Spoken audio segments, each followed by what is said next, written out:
Hello, young learners. Hope you all are all fine. Yes, now we're going to see to a beautiful play. It's a play actually, but before that, I would like to ask you a question. Have you heard the word proposal?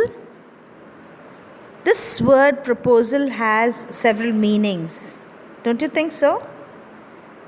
Yes, let me give you options. The first one is a suggestion, plan for something, for doing something, or an offer for a possible plan or action, or the act of asking someone's hand in marriage. What do you think so? Yes, this proposal is about the act of asking someone's hand in marriage. So it's all about a wedding that we're going to see. It's a Russian wedding. Okay. So here the proposal, it's titled a marriage proposal originally, is a one act play, a farce by the Russian short story writer and dramatist Anton Chekhov. It was written in 1888 to 89. The play is about the tendency of wealthy families, wealthy rich families. They seek ties with the other wealthy families to increase their wealth. These rich people, they want to come together with the other rich wealthy person. So what do is they encourage marriages. So this is the only way that they can become more richer, as well as they increase their estates, their wealth, their property can be increased. So this play is all about that. Ivan Lomo, he is a wealthy neighbor of Stepan Chibukhu, who is also wealthy. Ivan comes to seek the hand of Chibukhu's 25-year-old daughter, Natalia. And all these three people are very quarrelsome. They quarrel over very petty issues, means very small issues they quarrel over. And let's see what happens. Okay? The characters are Stepan Stepanovich Chibukhu, he's the landowner. Natalia is his daughter, who is 25 years old. And Ivan Vasilievich Lomo is the neighbor of Chibukhu. He is a very broad-hearted person, but very suspicious landowner. Okay, so these are the characters, and now the drama begins. The curtain rises. Lomo enters. He's wearing a dress, jacket, and white gloves. Chibukhu is the house owner, right? So he rises to meet him. And Chibukhu is surprised to see him very well dressed. And he asks him the occasion. Lomo, after a small chat, he reveals that he had come to make a request. Chibukhu actually mistakes him. He anticipates that he must have come to ask for money, which he doesn't want to give. And then later on, Lomo reveals that he has come to ask for Chibukhu's daughter, Natalia's hand in marriage. Chibukhu is filled with excitement, and he leaves to call his daughter. Lomo is a 35-year-old gentleman. He's also called Ivan, right? He suffers, from palpitations. Palpitations is actually a noticeably rapid, strong, or irregular heartbeat due to agitation or exertion. Sometimes when they get angry, this palpitation goes up. So this is palpitation. Okay. So he suffers from that palpitations. He gets very upset very easily and doesn't sleep well. And after so many years, after 35 years, he now realizes that it is the best age for him to get married. And he is happy that he has made up his mind about Natalia. He wants to get married to Natalia. According to him, Natalia is an average looking girl, not very pretty. So she also is a good housekeeper. So she will be a good wife, he imagines her to be. So he comes to ask for Natalia's hand. Now Chibuku is gone to call his daughter Natalia, but before he could call her, Natalia comes and meets Lomo. Lomo begins the conversation about how grateful and how glad that both the families are on good terms. From the very beginning, they were good friends, though they were neighbors. Mostly neighbors are not very good friends, but these neighbors are very good friends from the beginning. So while they were continuing their talk about his land, they somehow, mention about the Oxen Meadows. Oxen Meadows is a land full of grass used for animals to graze in. This Oxen Meadow was earlier, it was a disputed property. This property, it had some problems between both of them. But now it is whose property? It is Lomo's property, Ivan's property. But Natalia couldn't believe this. When Lomo was talking about this Oxen Meadows being his property, she could not believe. And she says, no, I cannot believe, and it belongs to my family, she says. Now both of them slowly enter into a strong discussion. They act very childishly. And who enters now? Chibuku enters. Once Chibuku enters, he is being told about this, and he makes even the conversation even more heated. So he worsens the conversation. They shout, they scream, and finally Lomo suffers from this heartbeat, right, palpitations, and because of that, one side of his body starts pulling, and his foot becomes numb. The foot, the பாதை வந்து அப்படியே நமுத்து போகிறது numb. Okay, so they throw Lomo out of the house. They continue to curse him, and as they were talking to each other, the daughter and the father were talking to each other, Chibuku suddenly, like unintentionally, reveals. He now comes out with the truth as to why Lomo came to his house. So he had to tell. Chibuku told Natalia that Lomo had come with a marriage proposal for Natalia. Now Natalia was surprised because she didn't know what actually had happened and why Lomo had come to her house. So now she regrets as to why she sent him out. So she tells her father, come on, bring him back immediately. And Chibuku is really very angry with with his daughter, I'm sorry, because she's a grown-up daughter, but she has fought and sent him out, right? So he really feels bad. Now Lomo is brought back. He returns. Natalia now tries to deviate. So deviate to another topic. She starts talking about shooting and that and this. So she tries to come out of that anger. She tries to bring him out of that anger.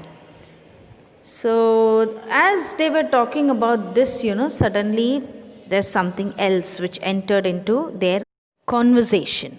Yes, they were talking about their dogs, their pets. So Lomo's pet's name was Guess, and Natalia's Natalia's dog was Squeezer. Suddenly what happened was Natalia she felt that Squeezer was better than Lomo's Guess. Will Lomo keep quiet? Again the argument begins. And who comes in now? Enters Chibuku, the father of Natalia. He comes into the scene. And he is a person who makes the scene always worse. So they were already into an argument, and he makes the situation even more worse. Once again, what happened? They become hyper and they talk to each other, they curse each other, then the conversation gets heated up, and finally, what happened? Lomo falls down because he has this palpitations, right? So if he gets too angry, his heartbeat keeps beating very fast and he fell. Even then, the cursing and things continue in Natalia's house. Suddenly, Natalia noticed that he was unconscious. So what they do was they gave him water to drink, but they were not successful in making him drink water because it didn't enter his throat, and they declared that he is dead.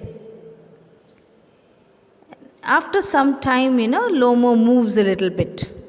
So they give him some water, and Chibuku, he doesn't want to wait anymore. He just forcefully, he pulls his daughter's hand and gives it over to Lomo. And he says, I'm going to bless both of you. You get married. And he asks them to kiss each other. So Lomo was still unconscious, and then he did not know what was going on. And finally he comes to his senses. And he is so excited and he kisses Natalia's hands. And Natalia was very childish as she manipulates him into accepting that squeezer is better than guess. But Lomo is very adamant, right? So he refuses again. Once again, what happens? The quarreling continues. So the quarrel, that quarrel or the fight has not ended. It still continues. Okay? I think you have understood the story. Now I'm going to read the dialogues. I'm going to give you the dialogues, and you can enjoy the dialogues and understand it even better. My dear fellow, whom do I see? Ivan? I'm extremely glad. Now this is a surprise. My darling, how are you? Thank you. And how may you be getting on? We just get along somehow, my angel. Thanks to your prayers and so on. Sit down, please do. Now you shouldn't forget all about your neighbors, my darling. My dear fellow, why are you so formal in your get-up? Evening dress, gloves and so on. Can you be going anywhere, my treasure? No, I've come only to see you, honored Stepan Stepanovich. Then why are you in evening dress, my precious? As if you're paying a New Year's Eve visit? Well, you see, it's like this.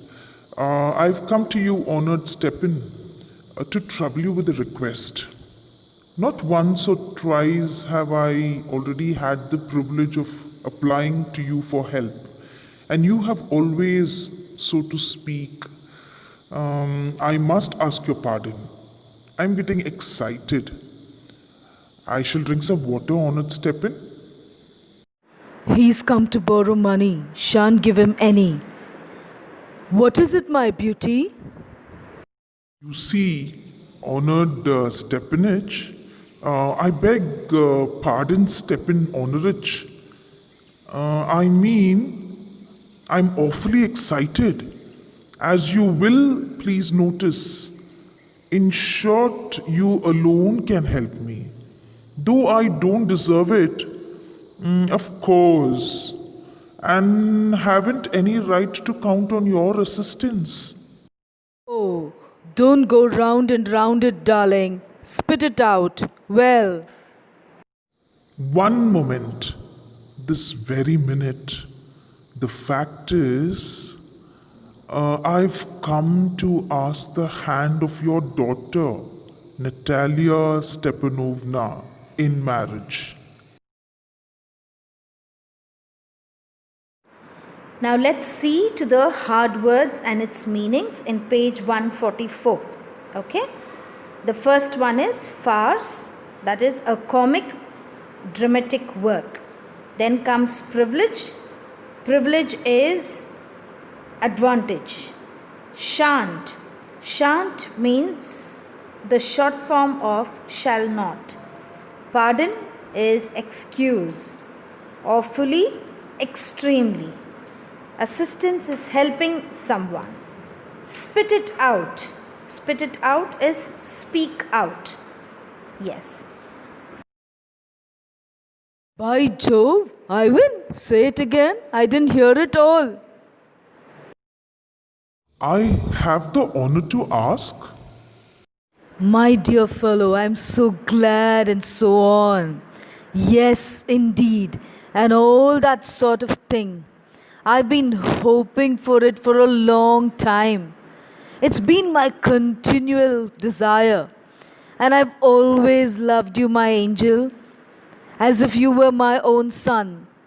May God give you both His help and His love and so on, and so much hope. What am I behaving in this idiotic way for? I'm off my balance with joy. Absolutely off my balance. Oh, with all my soul. I'll go and call Natasha and all that. Honored Stepanovich, do you think I may count on her consent? Why, of course, my darling. And as if she won't consent, she's in love. Egad, she's like a lovesick cat and so on. Shan't be long. It's cold. I'm trembling all over, just as if I'd got an examination before me. The great thing is, I must have my mind made up. If I give myself time to think, to hesitate, to talk a lot, to look for an ideal or for real love, then I'll never get married. Brr, it's cold. Natalia is an excellent housekeeper, not bad looking, well educated. What more do I want? But I'm getting a noise in my ears from excitement. And it's impossible for me not to marry. In the first place, I'm already 35, a critical age, so to speak. In the second place, I ought to lead a quiet and regular life. I suffer from palpitations. I'm excitable and always getting awfully upset. At this very moment, my lips are trembling and there's a twitch in my right eyebrow. But the very worst of all is the way I sleep. I no longer get into bed and begin to go off. When suddenly something in my left side gives a pull, and I can feel it in my shoulder and head. I jump up like a lunatic, walk about a bit, and lie down again. But as soon as I begin to get off to sleep, there's another pull. And this may happen 20 times. Yes. Natalia enters. Well, there, it's you. And Papa said, go, there's a merchant come for his goods. How do you do, Ivan? How do you do, honored Natalia? You must excuse my apron and negligee. We are shelling peas for drying. Why haven't you been here for such a long time? Sit down, sit down. Won't you have some lunch? No, thank you. I've had some already. Smoke. Here are the matches. The weather is splendid now. But yesterday it was so wet that the workmen didn't do anything all day. How much hay have you stacked? Just think, I felt greedy and I had a whole field cut. And now I'm not at all pleased because I'm afraid my hay may rot. I ought to have waited a bit. But what's this? Why, you're in evening dress. Well, I never. Are you going to a ball or what?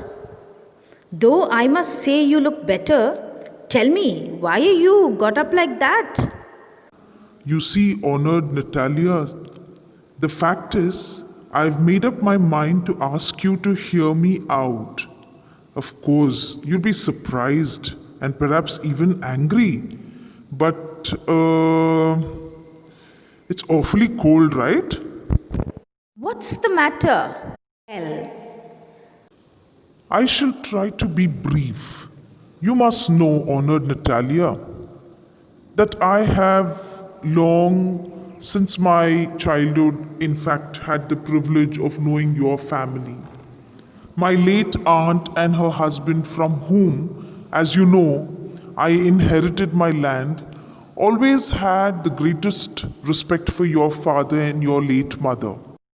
The Lomos and the Chibukus have always had the most friendly and I might almost say the most affectionate regard for each other.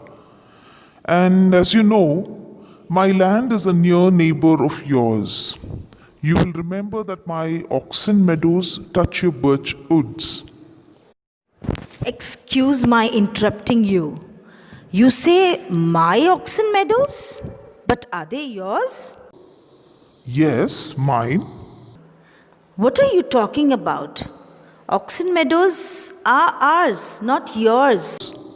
No, mine, honored Natalia. Well, I never knew that before. How do you make that out? How? I'm speaking of those oxen meadows which are wedged in between your birch woods and the burnt marsh. Yes, they are ours. No, you're mistaken, honored Natalia. They are mine. Just think, Ivan, how long have they been yours? How long? As long as I can remember. Really? You won't get me to believe that? But you can see from the documents, honored Natalia, Oxen Meadows, it's true, were once the subject of dispute, but now everybody knows that they are mine. There's nothing to argue about. You see, my aunt's grandmother gave the free use of these meadows in perpetuity to the peasants of your father's grandfather, in return for which they were to make bricks for her. The peasants belonging to your father's grandfather had the free use of the meadows for 40 years and had got into the habit of regarding them as their own. When it happened that No, it isn't at all like that. Both grandfather and great grandfather reckoned that their land extended to burnt marsh, which means that oxen meadows were ours. I don't see what there is to argue about. It's simply silly. I'll show you the documents, Natalia. You're simply joking or making fun of me. What a surprise! We've had that land for nearly 300 years, and then we're suddenly told that it isn't ours, Ivan? I can hardly believe my own ears. These meadows aren't worth much to me. They only come to 5 dесятins and are worth perhaps 300 rubles. But I can't stand unfairness. Say what you will. I can't stand unfairness. Hear me out, I implore you. The peasants of your father's grandfather, as I have already had the honor of explaining to you, used to bake bricks for my aunt's grandmother. Now, my aunt's grandmother, wishing to make them a pleasant. I can't make head or tail of all that about aunts and grandfathers and grandmothers.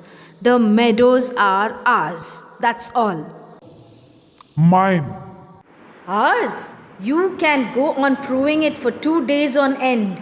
You can go and put on 15 dress jackets. But I tell you, they are ours, ours, ours. I don't want anything of yours, and I don't want to give anything of mine. So there. Natalia, I don't want the meadows. but I am acting on principle. If you like, I'll make you a present of them. I can make you a present of them myself because they are mine. Your behavior, Ivan, is strange to say the least. Up to this, we have always thought of you as a good neighbor, a friend. Last year, we lent you our threshing machine, although on that account we had to put off our own threshing till November. But you behaved to us as if we were gypsies, giving me my own land? Indeed.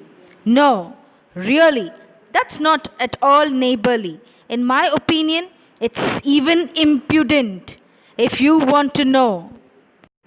Then you make out that I'm a land grabber? Madam, never in my life have I grabbed anybody else's land, and I shan't allow anybody to accuse me of having done so. Oxen Meadows are mine. It's not true. They are ours.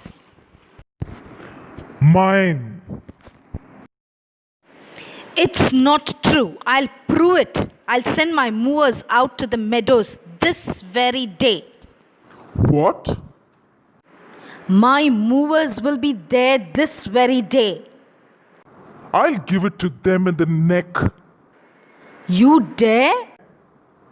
Oxen Meadows are mine. You understand? Mine. Please don't shout. You can shout yourself, host in your own house. But here, I must ask you to restrain yourself. If it wasn't, madam, for this awful, excruciating palpitation, if my whole inside wasn't upset, I'd talk to you in a different way. Oxen Meadows are mine. Ours! Mine. Ours! Mine. What's the matter? What are you shouting for? Papa, please tell this gentleman who owns Oxen Meadows, we or he? Darling, the meadows are ours. But please, Stephen, how can they be yours? Do be a reasonable man. My aunt's grandfather gave the meadows for the temporary and free use of your grandfather's peasants. The peasants used the land for 40 years and got accustomed to it as if it was their own. When it happened that? Excuse me, my precious. You forgot just this, that the peasants didn't pay your grandmother and all that because the meadows were in dispute and so on. And now everybody knows that they're ours. It means that you haven't seen the plan. I'll prove to you that they're mine. You won't prove it, my darling. I shall. Dear one, why yell like that? You won't prove anything just by yelling. I don't want anything of yours and don't intend to give up what I have. Why should I? And you know, my beloved, that if you propose to go on arguing about it, I'd much sooner give up the meadows to the peasants than to you. There. I don't understand. How have you the right to give away somebody else's property? You may take it that I know whether I have the right or not, because, young man, I am not used to being spoken to in that tone of voice and so on. I, young man, am twice your age and ask you to speak to me without agitating yourself and all that. Oh, you just think I'm a fool and want to have me on? You call my land yours, and then you want me to talk to you calmly and politely. Good neighbors don't behave like that, Stephen. You're not a good neighbor. You're a grabber. What's that? What did you say? Papa, send the movers out to the meadow at once. What did you say, sir? Oxen Meadows are ours, and I shan't give them up. Shan't give them up. Shan't give them up. We'll see. I'll have the matter taken to court and then I'll show you. To court. You can take it to court and all that. You can. I know you. You're just on the lookout for a chance to go to court and all that. You petty fogger. All your people were like that. All of them. Never mind about my people. The Lomos have all been honorable people, and not one has ever been tried for embezzlement like your grandfather. You Lumos have had lunacy in your family. All of you. All. Your grandfather was a drunkard, and your younger aunt, Nastasia, ran away with an architect, and so on. Your mother was humpbacked. Something's pulling in my side, my head. Help! Water! Your father was a guzzling gambler. And there haven't been many backbiters to equal your aunt. My left foot has gone to sleep. You're an intriguer. Oh, my heart. And it's an open secret that before the last elections, I can see stars. Where's my hat? It's low, it's dishonest, it's mean. And you're just a malicious, double faced intriguer. Yes. Here's my hat. My heart. Which way? Where's the door? Oh, I think I'm dying. My foot's quite numb. And don't set foot in my house again. Take it to court, we'll see. Devil, take him. What a rascal! What trust can one have in one's neighbors after that? The villain, the scarecrow. The monster.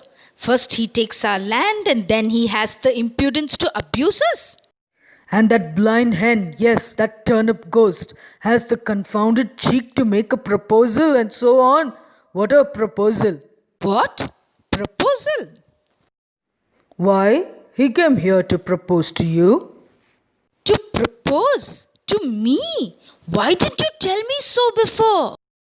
So he dresses up in evening clothes, the stuffed sausage, the wizen-faced frump. To propose to me? Bring him back! Bring him here! Bring whom here? Quick! I'm ill, fetch him! What's that? What's the matter with you? Oh, unhappy man that I am. I'll shoot myself. I'll hang myself. We've done for her. I'm dying, fetch him! Toof, at once. Don't yell. What have they done to me? Fetch him back, fetch him! He's coming and so on. Devil, take him. Oof. Talk to him yourself. I don't want to. Fetch him! He's coming, I tell you. Oh, what a burden. Lord, to be the father of a grown-up daughter. I'll cut my throat. I will. Indeed, we cursed him, abused him, drove him out, and it's all you. You! No, it was you! I tell you, it's not my fault. Now you talk to him yourself. My heart's palpitating awfully. My foot's gone to sleep. There's something that keeps pulling in my side. Forgive us, Ivan. We were all a little heated. I remember now. Oxen Meadows really are yours. My heart's beating awfully. My meadows? My eyebrows are both twitching. The meadows are yours. Yes, yours. Do sit down. We were wrong. I did it on principle. My land is worth little to me. But the principle? Yes, the principle. Just so. Now let's talk of something else. The more so, as I have evidence, my aunt's grandmother gave the land to your father's grandfather's peasants. Yes, let that pass. I wish I knew how to get him started. Are you going to start shooting soon? I'm thinking of having a go at the black cock, honored Natalia, after the harvest. Oh, have you heard? Just think what a misfortune I've had. My dog Guess, who you know, has gone lame. Oh, what a pity. Why? I don't know.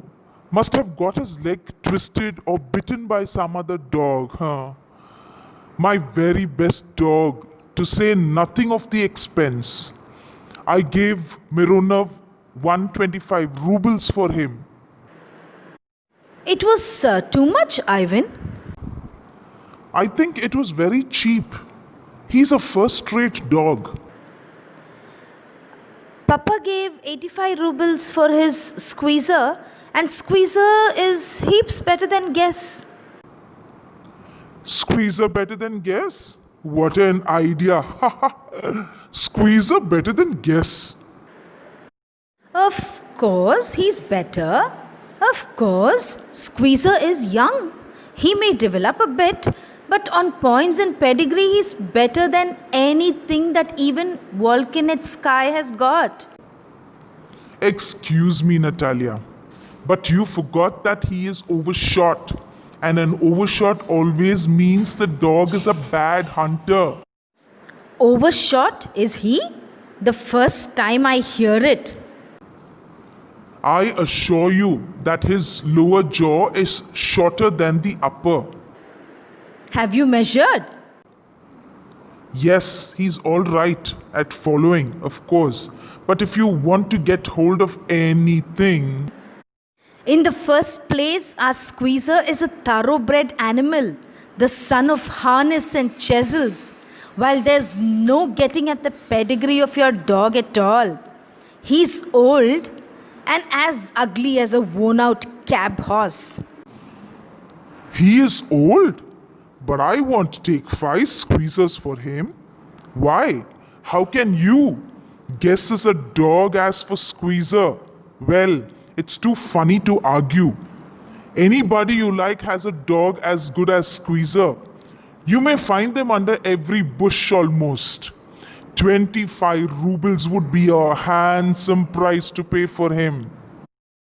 There's some demon of contradiction in you today, Ivan. First, you pretend that the meadows are yours. Now, the guess is better than squeezer. I don't like people who don't say what they mean because you know perfectly well that squeezer is 100 times better than your silly guess. Why do you want to say he isn't? I see, Natalia, that you consider me either blind or a fool. You must realize that Squeezer is overshot. It's not true. He is. It's not true. Why shout, madam? Why talk rot? It's awful. It's time your guess was shot and you compare him with Squeezer. Excuse me, I cannot continue this discussion. My heart is palpitating. I've noticed that these hunters argue most who know least. Madam, please be silent. My heart is going to pieces. Shut up. I shan't. Shut up until you acknowledge that Squeezer is 100 times better than your guess. 100 times worse? Be hanged to your Squeezer. His head, eyes, shoulders. There's no need to hang your silly guess. He's half dead already. Shut up. My heart's bursting. I shan't shut up. What's the matter now? Papa, tell us truly, which is the better dog, our Squeezer or his guess? Step in. I implore you to tell me just one thing. Is your Squeezer overshot or not? Yes or no? And suppose he is? What does it matter? He's the best dog in this district for all that and so on. But isn't my guess better? Really now? Don't excite yourself, my precious one. Allow me. Your guess certainly has his good points. He's purebred, firm on his feet, has well sprung ribs and all that. But my dear man, if you want to know the truth, that dog has two defects. He's old and he's short in the muzzle. Excuse me, my heart. Let's take the facts. You will remember that on the Meru-Sinsky hunt, my guest ran neck to neck with the Count's dog, while your squeezer was left a whole worst behind? He got left behind because the Count's whipper-in hit him with his whip. And with good reason. The dogs are running after a fox when Squeezer goes and starts worrying a sheep. It's not true, my dear fellow. I'm very liable to lose my temper, and so, just because of that, let's stop arguing. You started because everybody is always jealous of everybody else's dogs. Yes, we are all like that. You too, sir, aren't blameless. You no sooner begin with this, that the other, and all that. I remember everything. I remember too. I remember too. What do you remember? My heart, my foot's gone to sleep. I can't. My heart, what sort of a hunter are you? You ought to go and lie on the kitchen oven and catch black beetles, not go after foxes, my heart. Yes, really. What sort of a hunter are you anyway? You ought to sit at home with your palpitations and not go tracking animals. You could go hunting, but you only go to argue with people and interfere with their dogs and so on. Let's change the subject in case I lose my temper. You're not a hunter at all anyway. Are you a hunter? You only go hunting to get in with the Count and to intrigue. Oh, my heart, you're an intriguer. What? I'm an intriguer? Shut up. Intriguer. Boy, pup. Old rat. Shut up, or I'll shoot you like a partridge, you fool. Everybody knows that. Oh, my heart, your late wife used to beat you. My feet, temples, sharps. I fall, I fall. And you're under the slipper of your housekeeper? There, my heart's burst. My shoulders come off. Where is my shoulder? I die. A doctor. Boy, milk sock full. I'm sick. Sick. What sort of a hunter are you? You can't even sit on a horse? Papa, what's the matter with him? Papa, look! Papa! Ivan! He's dead! He's dead. Ivan, Ivan, what have you done to me? He's dead. A doctor, a doctor. Oh, what is it? What's the matter? He's dead. Dead. Who's dead? So he is. My word, water, a doctor, drink this. No, he doesn't drink. It means he's dead and all that. I'm the most unhappy of men. Why don't I put a bullet into my brain? Why haven't I cut my throat yet? What am I waiting for? Give me a knife. Give me a pistol. He seems to be coming round. Drink some water. That's right. I see stars. Mist, where am I? Hurry up and get married. And well, to the devil with you. She's willing. She's willing and all that. I give you my blessing and so on. Only leave me in peace. Yeah. What? To whom? She's willing. Well, kiss and be damned to you. He's alive. Yes, yes, I'm willing. Kiss each other. Hey, kiss whom? Very nice too. Excuse me. What's it all about? Oh, now I understand. My heart stars. I'm happy, Natalia. My foot's gone to sleep. I am happy too. What a weight off my shoulders. Oof. But still, you will admit now that guess is worse than squeezer. Better. Worse. Well, that's a way to start your family bliss. Have some champagne. He's better. Worse, worse, worse. Champagne, champagne.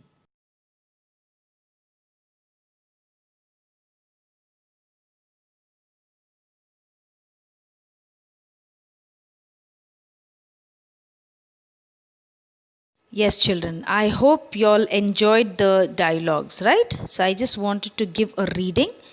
The whole chapter is a play, right? So dialogues are given, and I have read the dialogues. Without the meanings, there are so many hard words given, and its meanings you don't know. So I've given you the meanings here. So once you know the meanings, it will be even more easier for you, right? See, the first one is idiotic. Idiotic is very stupid or silly, you can say. Consent, agreement to do something. Egged, it's an exclamation. You express a surprise or an anger, anything. Love sick is longing. Okay? Love sick is what? Longing. Okay.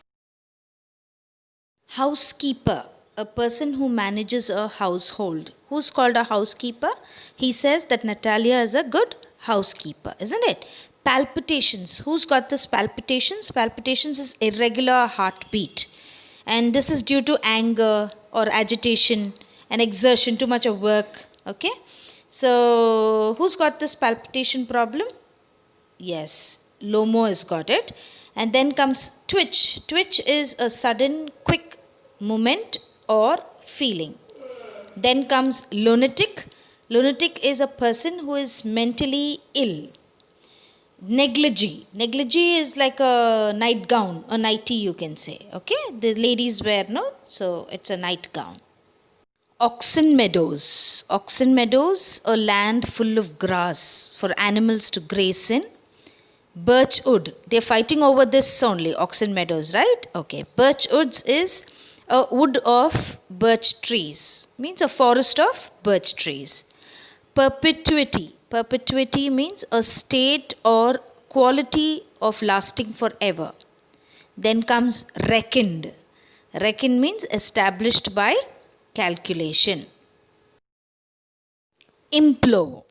Beg someone earnestly to do something, asking for help. Gypsies is a group of these nomadic people who travel from one place to another. Gypsies, yes. And then comes impudent. Impudent is not showing due respect for another person, not showing respect at all.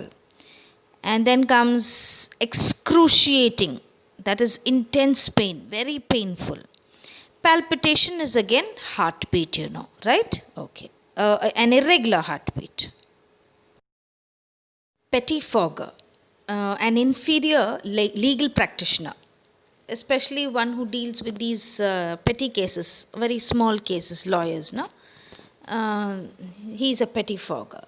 And then comes embezzlement. Embezzlement is theft. Then lunacy, it's the state of being a lunatic. Hump is, an abnormal growth at the back of a person. Have you all seen children like a hunchback, you can say? Yes, that's hump. Then comes guzzling. Guzzling is being greedy. Gambler is a person who gambles.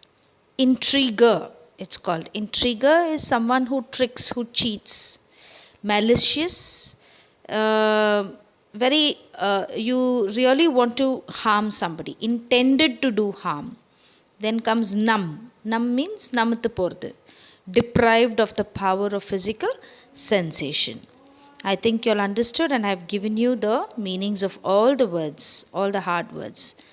Okay, thank you very much, children.